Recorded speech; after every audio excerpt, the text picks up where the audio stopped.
do Centro de Pesquisas de Doenças dos Estados Unidos, que acompanha essa síndrome de perto. E esse transtorno geralmente tem início lá na infância. Para falar sobre isso, sobre como reconhecer e auxiliar o autista, sobre os desafios da sociedade frente a esse transtorno, está conosco ao vivo o neuropediatra Dr.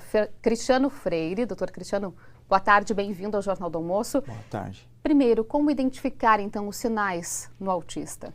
Os sinais mais precoces, já no primeiro ano de vida, são crianças que têm um contato visual muito pobre, ou quando mamam não olham bem para o rosto da mãe. São crianças que são muito quietas, sorriem pouco, têm uma atividade motora também, às vezes diminuída.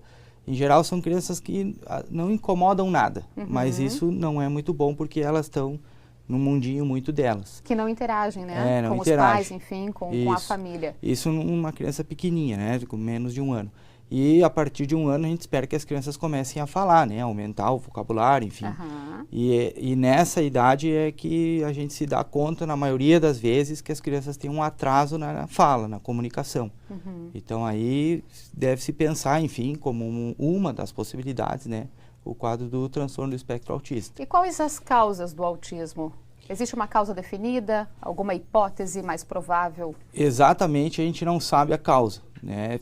Existe muita pesquisa mesmo, buscando, né, essas respostas, mas atualmente a gente não pode definir um fator só determinante.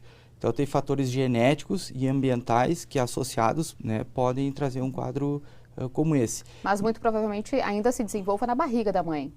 A gente acredita que na maioria dos casos sim, né? Alguma anormalidade, enfim, no desenvolvimento cerebral que acontece já na formação da criança. E ele vem acompanhado de alguma deficiência, doutor? E, em alguns casos sim, né? A deficiência intelectual, né? A dificuldade cognitiva pode estar associada ao quadro de autismo. Nem sempre isso acontece. Tem autistas que têm uma inteligência bem normal, né?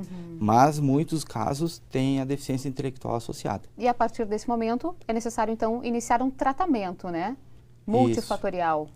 Exatamente. A terapia, em realidade, atualmente é baseada em estimulação, quer dizer, brincar com a criança. Isso é fundamental, né? Desde os primeiros meses de vida é importante que a gente convoque a criança a interagir com a gente, olhar para a gente, sorrir para a gente, imitar a gente, né? Então são coisas que são necessárias para o desenvolvimento social, porque o autismo se caracteriza por uma falha na interação social.